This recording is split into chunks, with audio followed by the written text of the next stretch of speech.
Good morning, students. This is Civics, class 10th, chapter 1, Power Sharing, and this is going to be our last class on this chapter.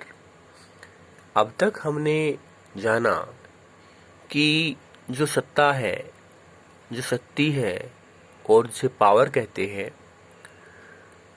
उसकी साझेदारी, उसका बंटवारा लोकतंत्र की सरकार का एक अभिन्न हिस्सा है। एक समय था जब सरकार की सत्ता या पावर का जो बंटवारा है उसको नकारात्मक रूप से समझा जाता था, लेकिन आधुनिक लोकतंत्र में वर्तमान में ऐसा नहीं है। हमने दो देशों का अध्ययन किया, वहाँ की व्यवस्था को समझा। एक श्रीलंका जो एशिया का देश है, जो हिंद महासागर में है। दूसरा बेल्जियम जो यूरोप का देश है। जहाँ श्रीलंका 1948 में आज़ाद हुआ और बेल्जियम उससे 118 साल पहले 1830 में आज़ाद हुआ। दोनों देशों की जो एथनिसिटी है, जो एथनिक ग्रुप्स हैं, जो एथनिक जटिलता है, वो है दोनों देशों में।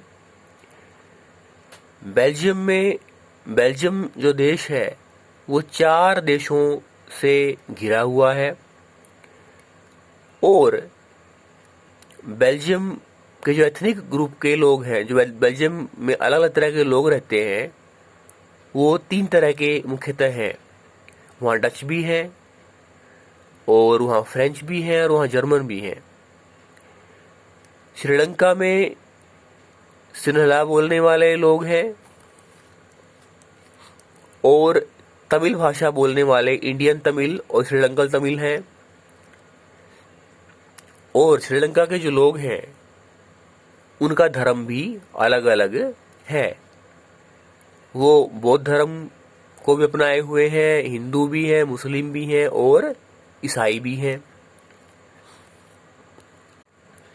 श्रीलंका में तो आज़ादी के बाद सिन्हला बोलने वाले लोगों ने, सिंहली भाषा बोलने वाले लोगों ने बहुसंख्यकवाद की व्यवस्था को अपनाते हुए जो तमिल बोलने वाले श्रीलंका के लोग हैं उनकी भावनाओं को ध्यान में नहीं रखा और सिंहली भाषा को ही राष्ट्रभाषा घोषित कर दिया और शिक्षा, रोजगार के क्षेत्र में सिंहली लोगों को प्राथमिकता दी गई। इस तरह से सिंहली बोलने वाले लोग और तमिल बोलने वाले इंडियन तमिल और श्रीलंकन तमिल में टकराव होना स्वाभाविक था। परिणाम होता है गृह युद्ध, जो 2009 तक चला और श्रीलंका को काफ़ी साल विकास की दृष्टि से पीछे ले गया। लेकिन बेल्जियम के लोगों ने टकराव की स्थिति को समझते हुए, गृह युद्ध की स्थिति को टालते हुए अपने देश के संविधान को 1970 से 1993 के 23 साल के बीच 4 बार सुधार किया ताकि देश का जो हर नागरिक है उसकी भावनाओं को महत्व दिया जाए। कोई समूह देश का अपने आप को देश की सरकार के संदर्भ में अपने आप को अलग न समझे। और परिणाम क्या हुआ? बेल्जियम में 3 तरह की सरकार बनी। स्टेट गवर्नमेंट अलग से, सेंट्रल गवर्नमेंट अलग से और फिर कम्युनिटी गवर्नमेंट अलग से। इससे टकराव नहीं हुआ और बेहतर शासन व्यवस्था बनी। परिणाम स्वरूप जब यूरोपियन यूनियन बनी तो यूरोप के देशों ने बेल्जियम की राजधानी ब्रुसेल्स को यूरोपियन यूनियन का हेडक्वार्टर घोषित किया। इस तरह से हम देखते हैं कि आधुनिक लोकतंत्र में सत्ता की साझेदारी, पावर शेयरिंग या सत्ता का जो डिस्ट्रीब्यूशन है, बंटवारा है, उसको लोकतंत्र में निर्णय लेने की दृष्टि से आड़े आने वाली व्यवस्था न समझकर उसको एक बेहतर व्यवस्था समझा गया है, जिसमें देश के हर नागरिक को, हर भाषा बोलने वाले नागरिक को, हर धर्म के नागरिक को उसकी भावनाओं को महत्व दिया जाता है और देश में एकता बनी रहती है, देश मजबूत होता है, न कि श्रीलंका की तरह टकराव होता है, गृहयुद्ध होता है और देश के विकास में बाधा आती है। आज की क्लास में हम समझेंगे कि जो पावर शेयरिंग है, जो सत्ता की साझेदारी है, वो अलग अलग तरह से कितने प्रकार की हो सकती है। इसमें हम भारत का जिक्र भी करेंगे, श्रीलंका या स्पेशली जो बेल्जियम है उसका जिक्र तो हम करेंगे ही। फॉर्म्स ऑफ पावर शेयरिंग, सत्ता की साझेदारी के प्रकार। The idea of power sharing has emerged in opposition to the notions of undivided political power.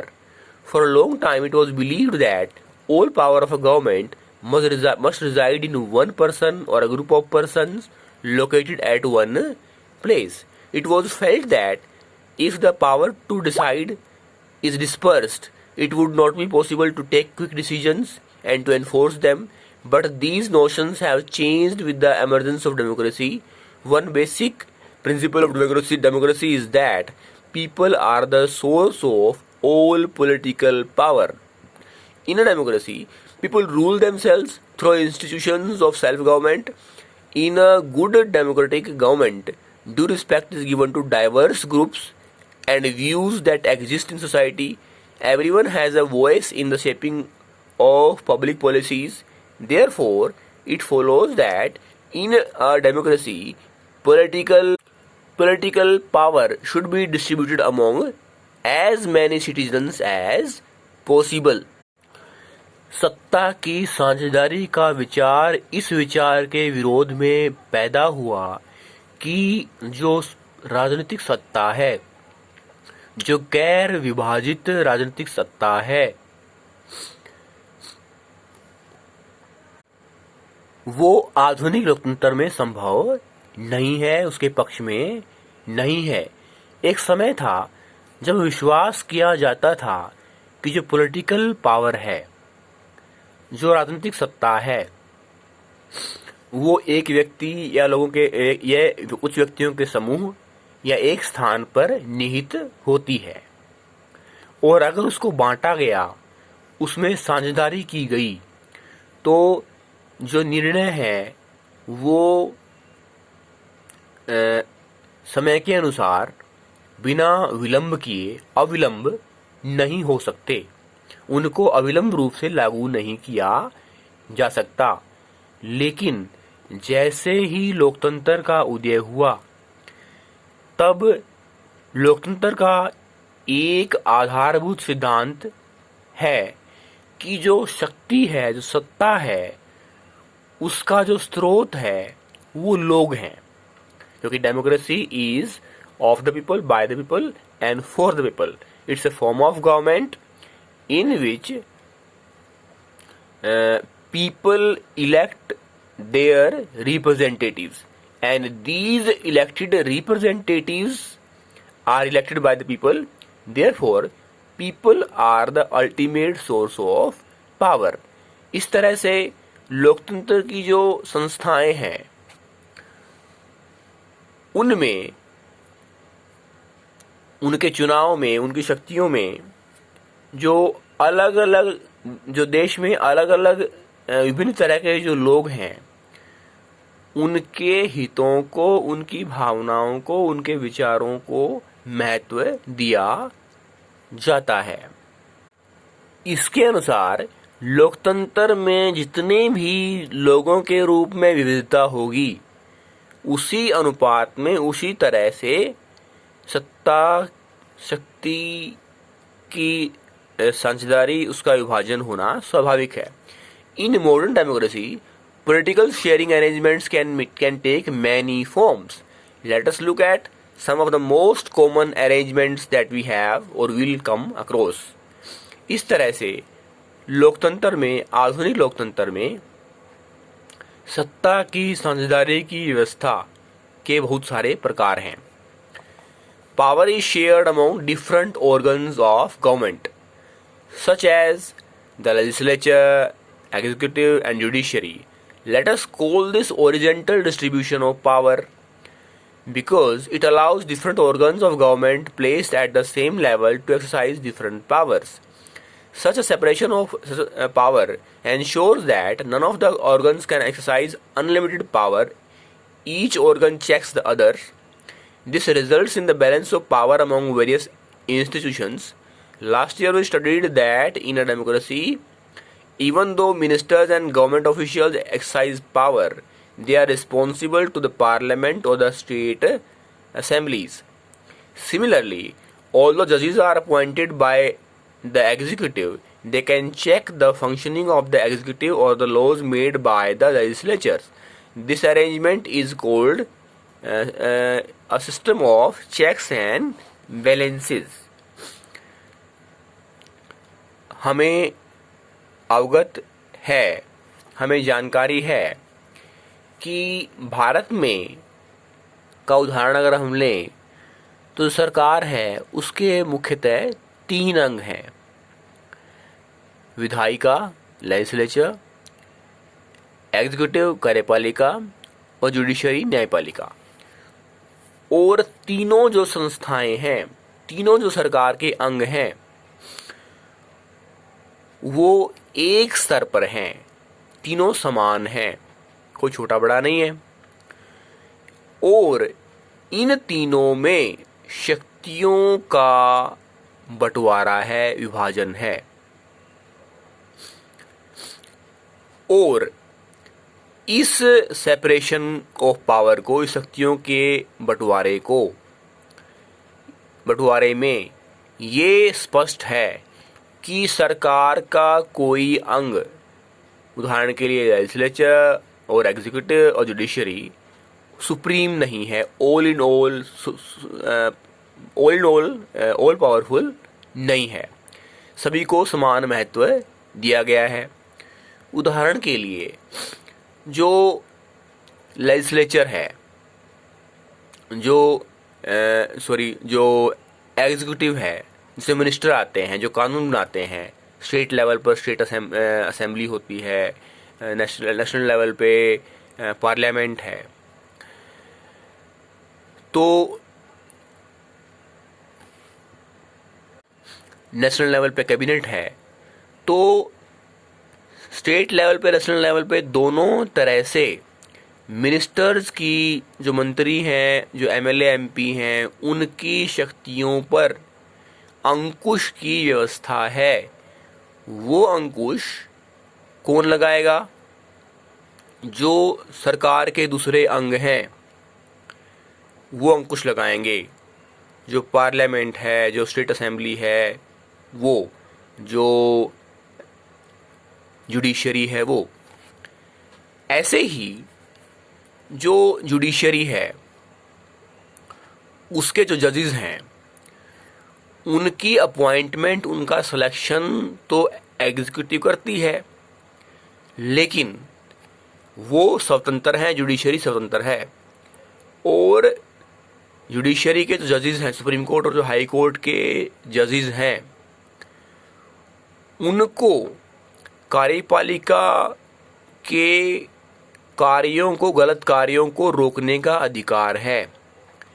इस व्यवस्था को system of checks and balances कहा जाता है कि एक अंग सरकार का अगर अनियंत्रित होता है उस पर नियंत्रण करना, सत्ता के संतुलन को बनाए रखना, तो ये व्यवस्था भारत में भी है। पावर कैन बी, इस व्यवस्था को ओरिजेंटल डिस्ट्रीब्यूशन ऑफ पावर भी कहा जाता है। क्षैतिजीय सत्ता का विभाजन भी कहा जाता है, क्योंकि सरकार के तीनों अंग समान हैं और समान होते हुए भी उनमें शक्तियों का बंटवारा है। इस तरह से क्षैतिजीय सत्ता के विभाजन इसका नाम दिया इसको गया है। दूसरा है वर्टिकल डिवीजन ऑफ पावर, ऊर्ध्वाधर शक्ति का विभाजन, ऊपर से नीचे, लोकल बॉडीज से सेंट्रल गवर्नमेंट तक।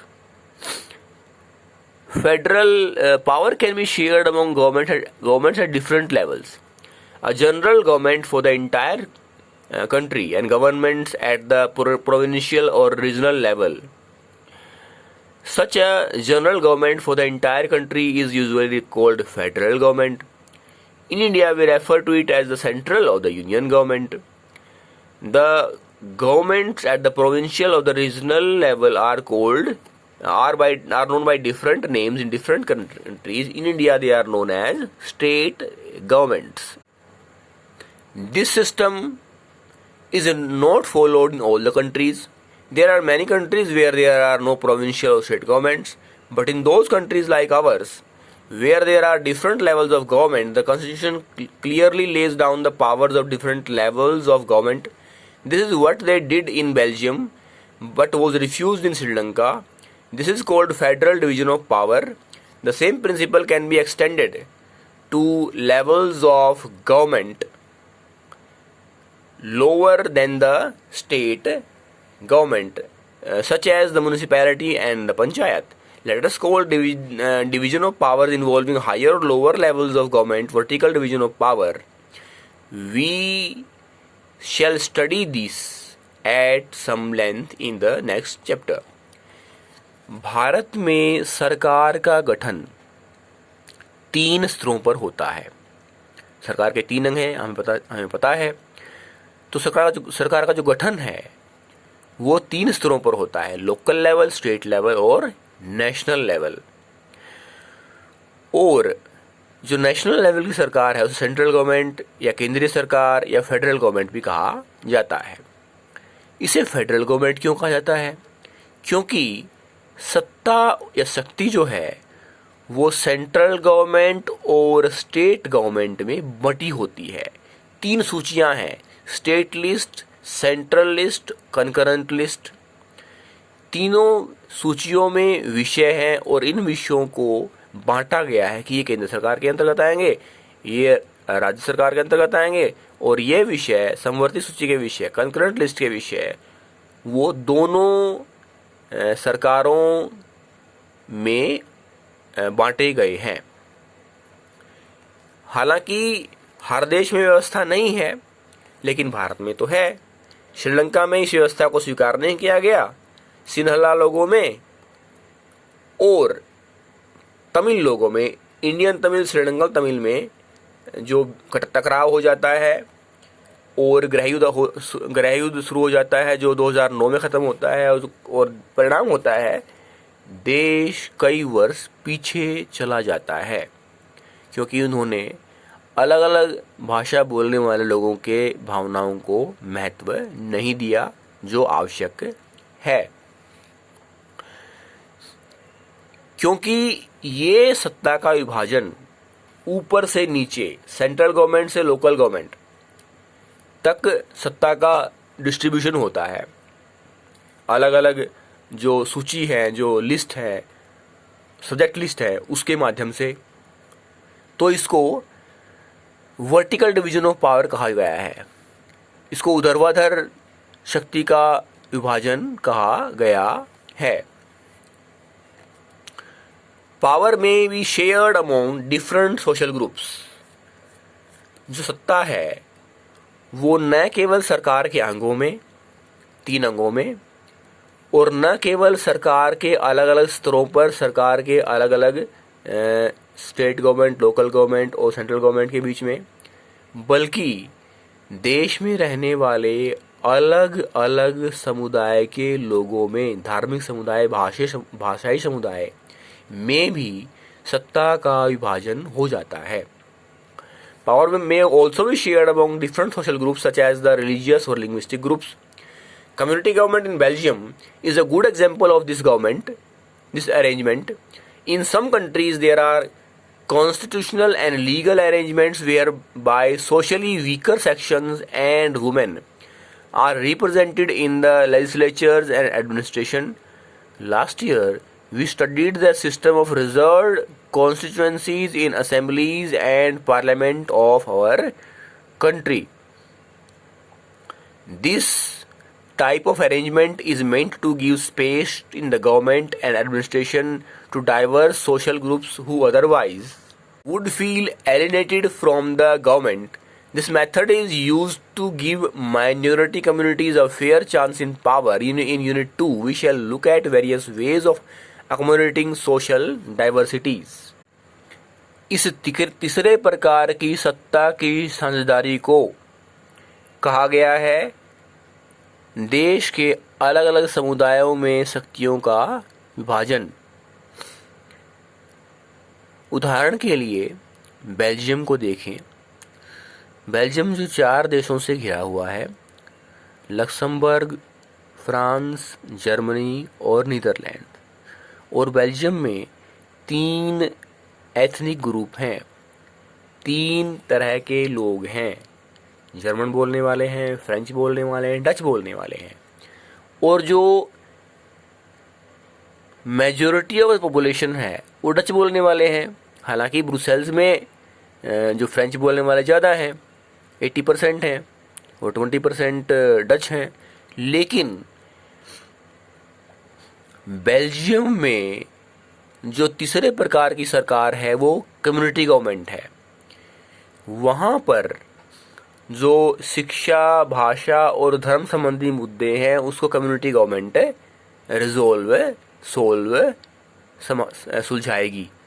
सोल्व करेगी।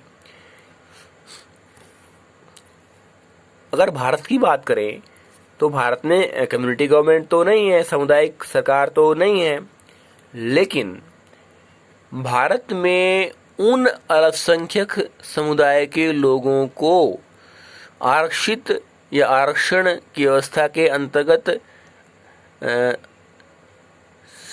सुझाव सत्ता की साझेदारी में हिस्सा दिया गया है जिनकी संख्या कम है। उदाहरण के लिए भारत के जो स्थानीय जो लोकल बॉडीज़ हैं, स्थानीय सरकार है, उसमें महिलाओं को 1/3 जो सीटें हैं वो उनके लिए आरक्षित हैं। इसके अलावा जो माइनॉरिटी कम्युनिटी में जो और तरह के लोग हैं उनको भी आरक्षण की व्यवस्था दी गई है, आरक्षण में व्यवस्था दी गई है, जो किसी और तरीके से संभव नहीं था। अगर आरक्षण की व्यवस्था उनके लिए नहीं होती तो लोकतंत्र में जो व्यवस्था है, सत्ता की साझेदारी की जो व्यवस्था है, उससे वो वंचित रह जाते। परिणाम हमारे सामने है। दुनिया का सबसे बड़ा लोकतंत्र भारत कितने व्यवस्थित तरीके से चल रहा है, क्योंकि अलग अलग समुदाय के लोगों को भी, जो अल्पसंख्यक लोग हैं उनको भी, जो बहुसंख्यक लोग हैं उनसे कोई शिकायत या सरकार से कोई शिकायत की संभावना कम से कम है। जो अंतिम distribution of sharing of power है वो है राजनीतिक दल, दबाव समूह के बीच शक्तियों का विभाजन। Power sharing arrangements can also be seen in the way political parties, pressure groups and movements control और इन्फ्लुएंस दोज इन पावर। इसका अर्थ है कि देश में रहने वाले अलग अलग राजनीतिक दलों के बीच शक्तियों का बंटवारा, जो दबाव समूह है, जो रूलिंग पार्टी है, रूलिंग गवर्नमेंट है, उस पर दबाव डालते हुए अपनी शर्तों को, अपनी बातों को मनवाना प्रेशर ग्रुप का काम है। In a democracy, the citizens must have freedom to choose among various contenders for power. लोकतंत्र में जो नागरिक हैं उनको अधिकार होना चाहिए, उनको आज़ादी होनी चाहिए कि वो सत्ता की प्राप्ति की होड़ में लगे हुए अलग अलग पार्टी के लोग हैं, उनमें वो अपनी चॉइस कर सकें, उनमें वो चुन सकें कि कौन बेहतर है, किसको वो फेवर करते हैं। ये इस पावर शेयरिंग के प्रकार में संभव है। इन कंटेम्पररी डेमोक्रेसीज, समकालीन लोकतंत्र में, this takes the form of competition among different parties. Such competition ensures that power does not remain in one hand. In the long run, power is shared among different political parties and that represent different ideologies and social groups. Sometimes this kind of sharing can be direct, when two or more parties form an alliance to contest elections.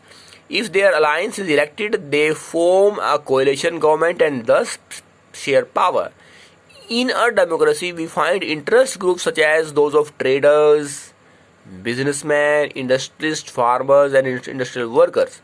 They also will have a share in governmental power, either through participation in governmental committees or bringing influence on the decision making process. In Unit 3rd, we shall study the working of political parties, special groups and social movements.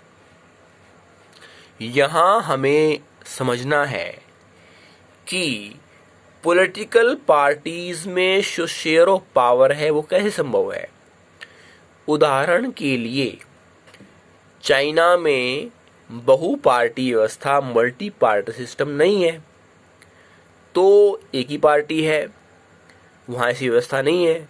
Bharat में तो बहु party system है, multi party system है, और हर 5 साल के बाद party के पास और लोगों के पास, दोनों के पास ये चॉइस है, ये ऑप्शन है, ये अवसर है कि वो फिर से भी जीत सकते हैं, पार्टी जीत सकती है, पावर में आ सकती है, और लोगों के पास ऑप्शन है कि वो लोग उसको हरा सकते हैं और नई पार्टी को पावर में ला सकते हैं।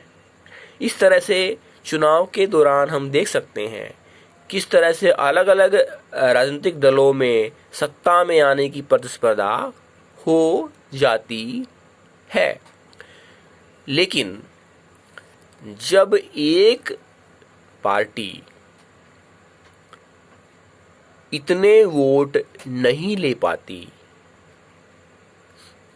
मेजॉरिटी पार्टी नहीं बन पाती, मेजॉरिटी वोट विनिंग पार्टी नहीं बन पाती कि वो रूलिंग पार्टी बन जाए, सरकार बना ले, तो कुछ पार्टी, ग्रुप ऑफ पार्टीज जो है वो एक साथ मिलकर सरकार बनाती हैं और मेजॉरिटी वोट की व्यवस्था कायम करती हैं। तो इस तरह की सरकार को कोएलिशन गवर्नमेंट या अलायंस के थ्रू, गठबंधन के थ्रू बनी सरकार कहा जाता है। और इस तरह की व्यवस्था को डायरेक्ट शेयरिंग ऑफ पावर कहा जाता है। सीधे तौर पर शक्ति की साझेदारी की व्यवस्था कहा जाता है। भारत में एनडीए का गठबंधन हुआ, यूपीए का गठबंधन हुआ, ये इसके उदाहरण हैं। इसके अलावा जो इंटरेस्ट ग्रुप हैं लोकतंत्र में, जैसे उद्योगपति हैं, व्यवसायी हैं, किसान हैं और औद्योगिक जो कर्मचारी हैं, वो भी अपने हितों के लिए सरकार पर दबाव डाल सकते हैं, सरकार की गतिविधियों में अपने तरीके से भाग ले सकते हैं अपनी कमेटी के द्वारा, और सरकार के निर्णयों को प्रभावित कर सकते हैं। इस तरह से अंत में हम यही समझेंगे कि लोकतंत्र में सत्ता के विभाजन को, सत्ता के डिस्ट्रीब्यूशन को, पावर शेयरिंग को, सत्ता की साझेदारी को लोकतंत्र की कमजोरी, सरकार की कमजोरी, उसका ड्रॉबैक, उसकी लिमिटेशन न समझा जाए। आधुनिक लोकतंत्र में ये एक अवश्यंभावी जो सिस्टम में एक व्यवस्था है। थैंक्स।